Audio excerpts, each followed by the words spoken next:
Tadi selamat siang, Bapak. Selamat siang, Ya, Om Peter. bagaimana kabar? Baik, sehat. Ya, walaupun Natal tahun baru sudah lewat, tapi tetap ya. Bapak BPD nanti sebentar akan memperkenalkan nama. Ada apa sehingga setiap tahun masalah terus-menerus sampai tidak bisa teratasi di wilayah Desa Pariti? Silakan Bapak memperkenalkan nama. Baik, terima kasih, Om Peter. Hari ini sudah kembali lagi ke Pariti dalam rangka meliput gambaran keadaan desa kami. Nama saya Adris Kofola Pelokila, sarjana komputer.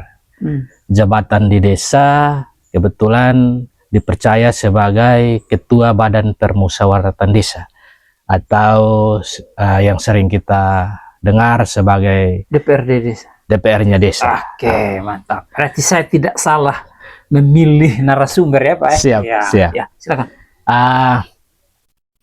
Persoalan yang pertama yang membooming di Desa Pariti ini pertama itu ya tentang banjir, apalagi kondisi musim saat ini, penghujan.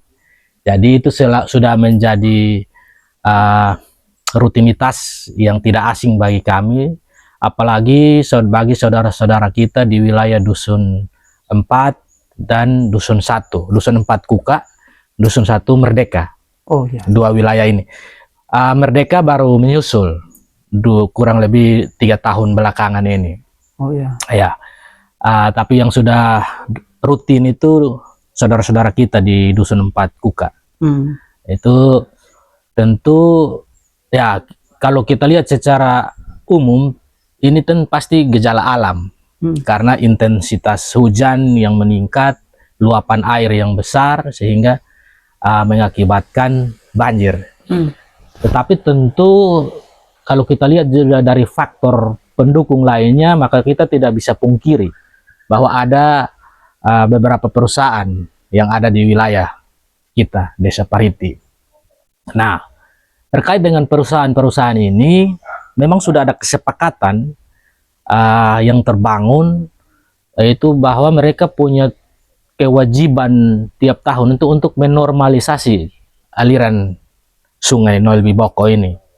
Itu komitmen bersama, komitmen bersama, dan tentu waktu pernah ada kejadian persoalan sampai kita dipertemukan di ruangan Pak Wakil Bupati, dalam hal ini kemarin Pak Jerry Manove itu, di sana kita juga dilibatkan dari bagian pengurusan izin waktu itu provinsi. Mereka juga menyebutkan bahwa itu memang dalam sebelum penerbitan IUP itu AMDAL dan lain sebagainya itu sudah termuat di situ bahwa itu mereka punya kewajiban untuk menormalisasi tempat. Itu sudah menjadi kewajiban dari pihak perusahaan. Nah, dalam perjalanannya itu normalisasi ini bukan lagi menjadi kewajiban ini, tetapi itu dimana sudah mendekat musim penghujan, kita di desa sini yang kadang mendesak. Begitu. Jadi BPD melalui masyarakat datang ke kami, bilang, Bapak dong ini sudah dekat musim hujan begini, tolong, karena aliran sungai itu belum normalisasi. Nah, kami suaranya ke Pemdes. Suara ke Pemdes, di sana Pemdes yang koordinasi lewat surat, kadang via telepon. Nah, dalam kejadian beberapa tahun kemarin ini kan di wilayah Dusun 4 Kuka ini kan cuman ada satu perusahaan yang itu pun dibatasi tidak sampai di jembatan yang sering menjadi luapan ini. Di situ HMN. Jadi setelah kita bangun koordinasi komunikasi dengan dinas PU, itu ada yang diturunkan, dan di sana kita duduk bersama dengan perusahaan ini, dibagilah titik lagi dari jembatan itu, dihitung 700 meter setelah jembatan, karena di bawah jembatan tidak bisa dilakukan kerukan. Jadi dihitung di sana, terus dibagi, sudah ada metro, terus setelah metro itu ada Samajaya, setelah Samajaya itu ada Karunia, 3. Dan setelah Karunia itu ada HMN, 4 perusahaan. Ya. Tapi kalau dilihat dari sisi IUP-nya bukan 4, Tapi kalau lihat dari sisi IUP ada sekitar 7 perusahaan. 7 perusahaan besar. Hanya pemiliknya 4. Jadi ada satu pemilik yang punya 2 Double. ya, gitu. Jadi sudah dibangun di sana kesepakatan. Nah, itu pun mau normalisasi ini tidak serta-merta begitu. Tidak serta-merta mereka melakukan itu, tapi harus ada desakan dulu dari bawah. Begitu. Padahal buat komitmen bersama, komitmen tanpa harus ada paksaan. Iya. Oke. Nah, itu di jembatan ke atas. Nah, jembatan ke bawah itu tidak sama sekali. Jadi dia material ini waktu banjir dia membawa material ke bawah. Dia didorong ke bawah dan dia tumpuk di bawah. Jadi setelah jembatan itu tumpukan material itu sudah mau rata dengan permukaan tanah. Jadi di saat banjir debit air besar, maka pasti di sana ditahan, dia meluap keluar. Sehingga kemarin baru 2 hari lalu kejadian banjir lagi di. Kemarin ada? Kemarin parah. Udah 2 hari. Yang kemarin tanggal berapa Pak? Minta maaf. Tanggal 29. Sebelum 29. Tanggal 1 kemarin 31 29 itu banjir. Terus di titik setelah jembatan ini. Nah, setelah itu kemarin lagi itu terjadi lagi banjir di situ. Pak, berapa kakak yang ada di sana? Itu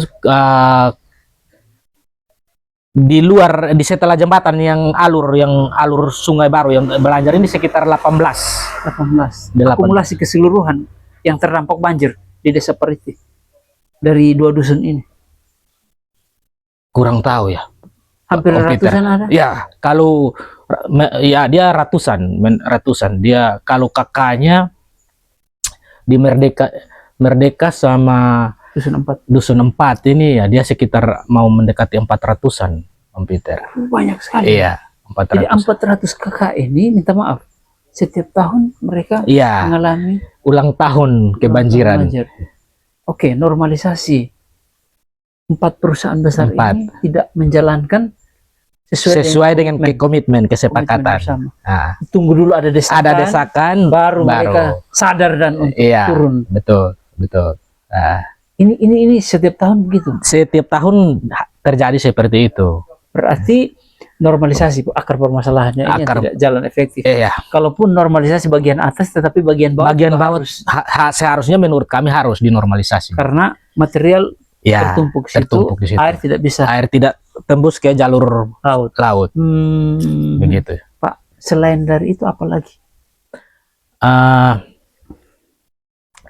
Itu yang pertama, normalisasi. Yang kedua, kita juga tidak bisa pungkiri bahwa di wilayah hilir sering terjadi pencurian pohon, penebangan liar. Jadi dulu kalau berkaca dari pengalaman waktu saya masih SD, SMP tidak dilanda banjir. Tapi memang kondisi sekarang hutan di atas sana itu sudah gundul karena pohon-pohon besar di bagian kepala. Pohon-pohon besar itu sudah tidak ada lagi oleh oknum-oknum yang tidak bertanggung jawab di sana. Jadi pohon-pohon besar itu sudah ditebang semua. Ini tadi Om Peter datang nggak ada ketemu di. Nah, itu kan bagian dari aksi penebangan yang sisanya dibiarkan saja di pinggiran alur air. Jadi saat banjir air bawah tumpuk di situ. Oke, normalisasi. Masalah yang kedua kita temukan masalah penebangan pohon. Sebenarnya itu hutan lindung. Hutan lindung, tapi minta maaf, tanda petik dicuri oleh pihak yang tidak bertanggung jawab. Selain itu apa lagi Pak? Ketiga, yang menurut teman-teman BPD dari kami kalau banjir yang kami bahas itu paling itu saja, Om Peter. Normalisasi, terus penebangan hutan. Jadi ini dua nih akar permasalahan, terjadinya banjir. Iya. Oke, pemirsa, kita telah menemukan dua akar permasalahan menurut teman-teman di BPD. Pak, setelah kita temukan akar permasalahan ini, kira-kira solusi yang mau ditawarkan oleh teman-teman BPD seperti apa, sehingga kita bisa mencoba untuk meramu dan kita akan paparkan itu. Silahkan. Siap. Jadi kami mendesak pemerintah saat musyawarah untuk bagaimana kita pertama menangani ini masalah pencurian kayu. Jadi dulu pernah ada itu portal pintu masuk penjagaan ke sana untuk bagaimana bisa meminimalisir masalah pencurian ini. Tetapi itu sudah tidak difungsikan lagi, sehingga kemarin waktu pertemuan terakhir kemarin ini kami masih mengangkat itu untuk bagaimana kalau bisa portal itu difungsikan kembali.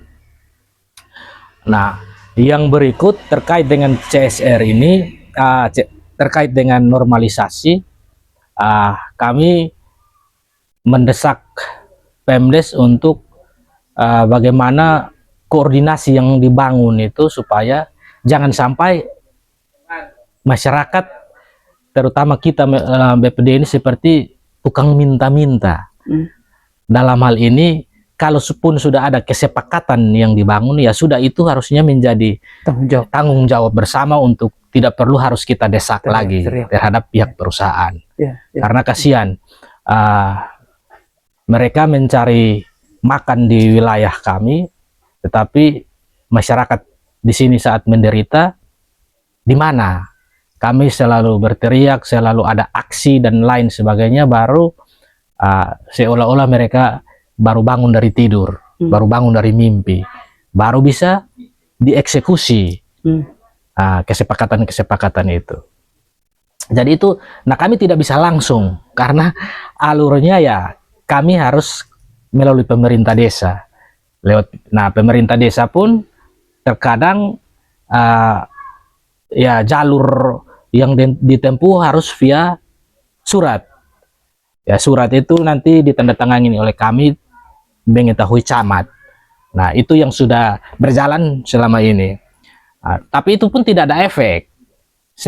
Menurut pengamatan kami itu tidak ada efek, karena ya kalau ada efek tentu tahun-tahun berikut tidak lagi terulang seperti itu. Berarti kesadaran saja. Iya, kesadaran saja, kesadaran dari pihak perusahaan ini yang kurang begitu ya teliti dalam melihat persoalan yang ada dalam, kurang bertanggung jawab lah. Iya. Pak, izin, ketika terjadinya bencana banjir, para korban terdampak banjir ini, apa saja yang mereka alami? Iya, yang pertama itu tentu psikis, mental, trauma dari masalah. Jadi di saat kalau sudah musim gini, apalagi sudah awan lebat, tidak tidur tenang lagi, Pak. Ya, itu psikologi, ya, Pak, psikologi. Yang kedua tentu dalam bentuk fisik, material, itu pasti ada terjadi kerugian di sana, karena udah beberapa kakak dalam jalur situ tuh sudah musim begini mereka tidak tinggal di situ lagi, mengungsi. Karena itu menjadi jalur paten yang dilewati oleh air banjir. Jadi itu juga salah satu aparat pemerintah, Ibu RW kalau tidak salah, itu yang rumahnya mengungsi kalau sudah musim-musim seperti ini. Terus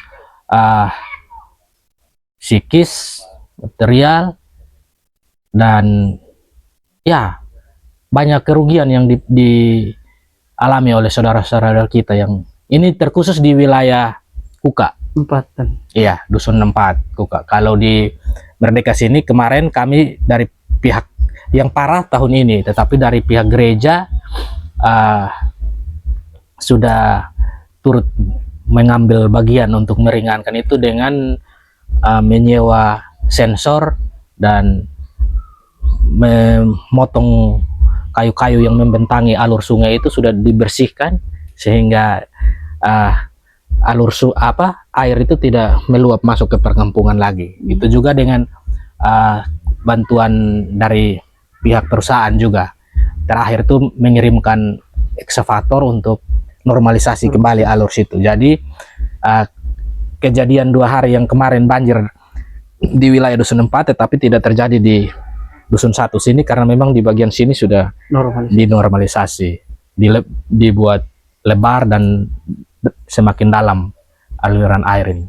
Oke, Pak BPD izin. Menurut informasi, adanya komitmen kesepakatan bersama dari perusahaan untuk Desa Pariti, untuk masyarakat Desa Pariti dalam bentuk CSR. Siap. Apakah ini benar? Seperti apa? Kalau benar, seperti apa dia punya regulasi atau mekanisme yang selama ini berjalan? Bisa disampaikan secara terang benderang sehingga jangan ada multitafsir, jangan ada kecurigaan antara BPD, pemerintah desa, atau masyarakat terhadap camat dan lain-lain. Silakan, yang diketahui oleh Pak BPD. Siap, Om Peter. Jadi kalau CSR ini bukan rahasia untuk Pariti. Oke. Karena sambil ngopi. Siap. Ya. Dia menjadi booming tahun 2020. 2020 itu ada satu kelompok masyarakat yang coba menggali duduk berdirinya perusahaan di Desa Pariti ini, sehingga di sana kita sampai panjang ceritanya dan sampai dipertemukan di ruangan Pak Wakil Bupati waktu itu. Jadi di sana dipertemukanlah kami, unsur pemerintah desa, BPD, kelompok yang bersuara ini dengan tokoh-tokoh masyarakat, terus dengan pihak-pihak yang berkepentingan, perusahaan dan juga pihak-pihak yang menerbitkan izin dan lain sebagainya, dari provinsi, dari kabupaten, dinas-dinas terkait. Kita semua duduk di sana dan di sana dibicarakanlah berbagai macam hal terkait perusahaan ini di Pariti, dan muncullah beberapa kesepakatan yang tertuang dalam berita acara. Salah satunya yang tadi Om Peter sebutkan, itu CSR.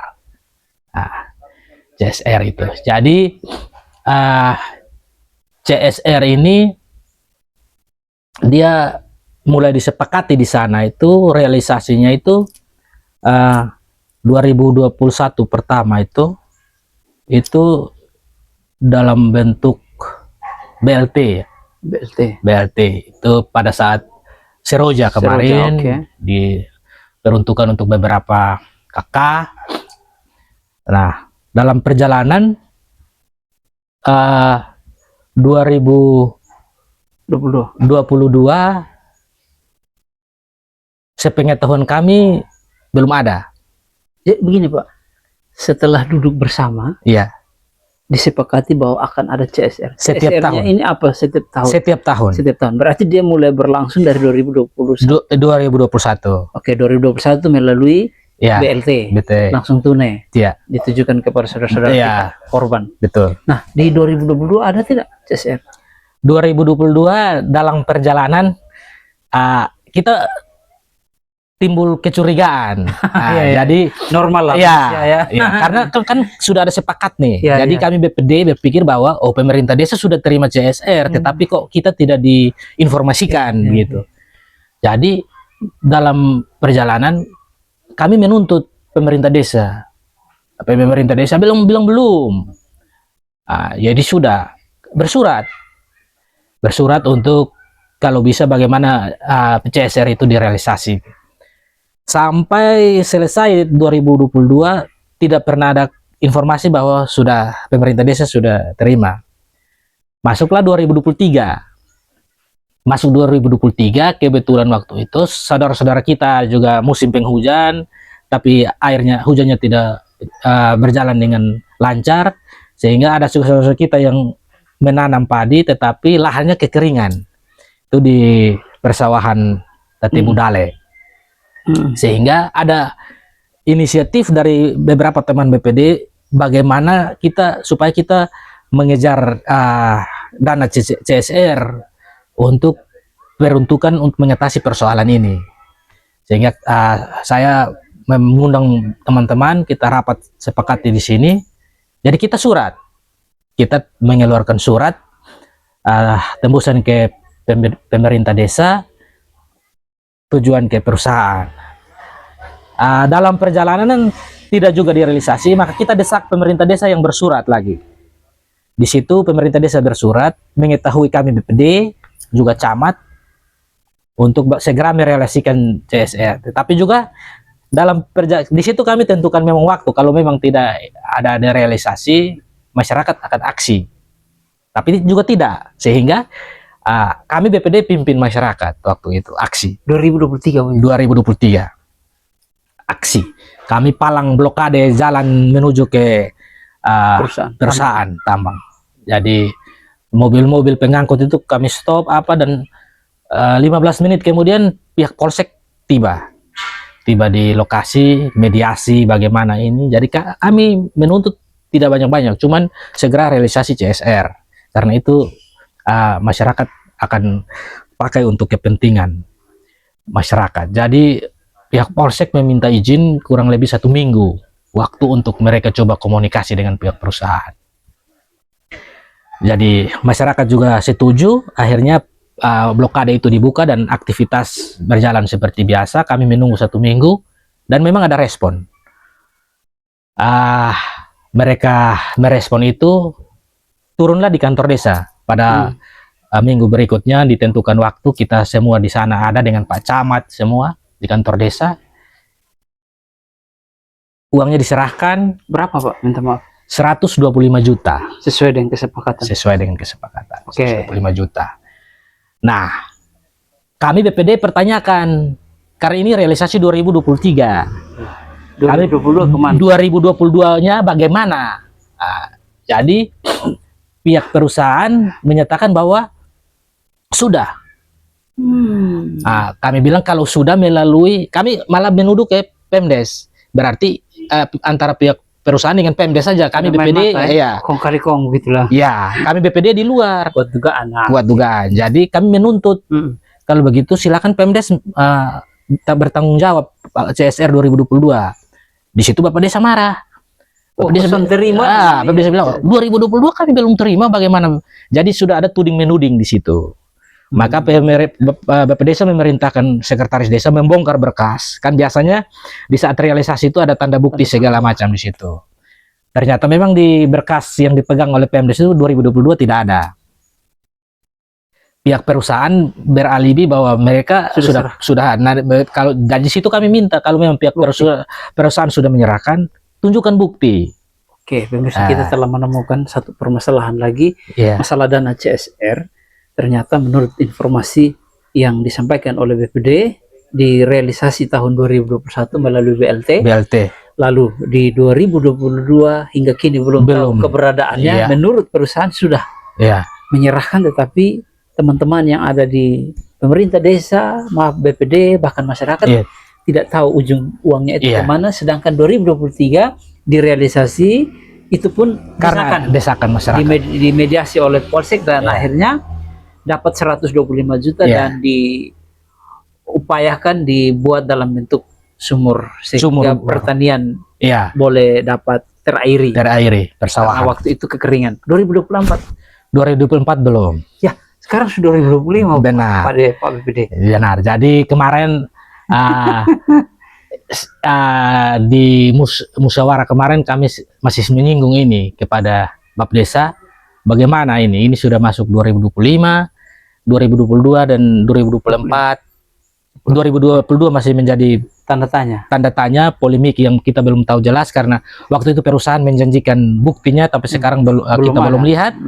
Nah, 2024 jadi Bapak Desa bilang kita tinggal seperti biasa, buat surat, dan suratnya sudah dibuatkan kemarin. Nah, kita sudah tanda tangan untuk disampaikan dan kita menunggu realisasi. Jadi saya dengan Pak Sek waktu itu bilang ini lagu lama. Jadi paling kalau mau cari ya aksi dulu, kita harus siap untuk aksi. Jadi saya bilang ya ini kita ikuti saja prosesnya, kita hargai pemerintah desa, silakan kita juga ada di sana mengetahui Pak Camat, kita mediasi secara resmi bersurat mengingatkan untuk segera merealisasikan itu.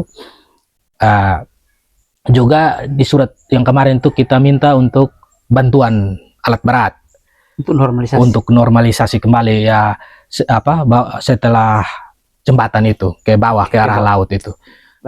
Untuk bagaimana bisa mengurangi sedikit ancaman banjir di wilayah Dusun 4. Begitu.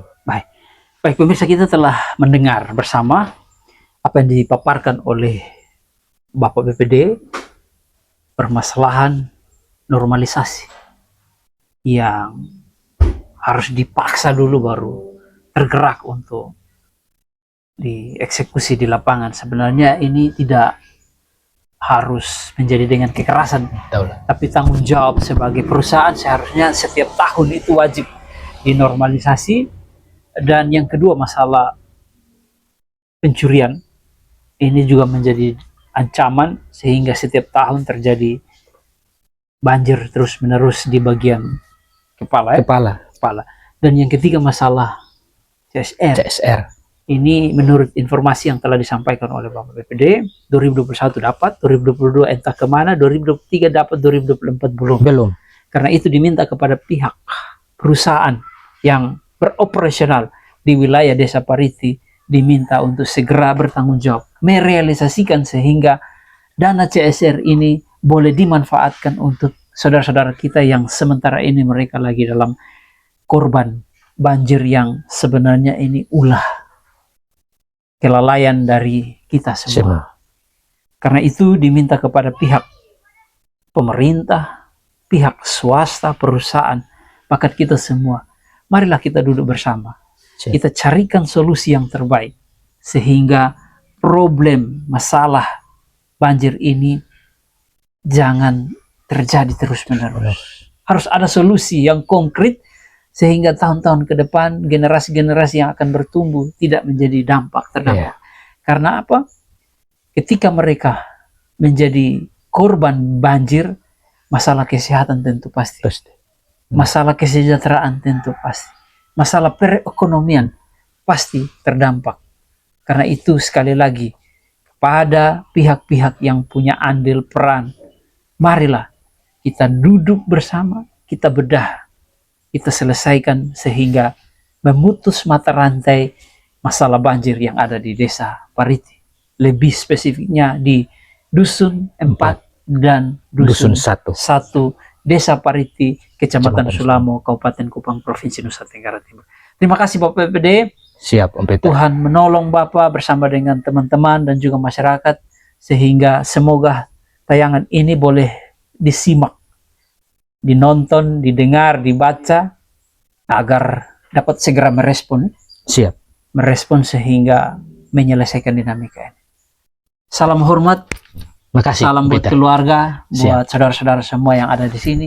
Kita percaya pasti akan ada solusi. Penyelesaian ketika akan diterbitkan melalui tayangan ini. Sekali lagi hormat, Tuhan memberkati Bapak, tetap semangat dalam tugas karya. Salam buat Bapak Desa juga. Siap.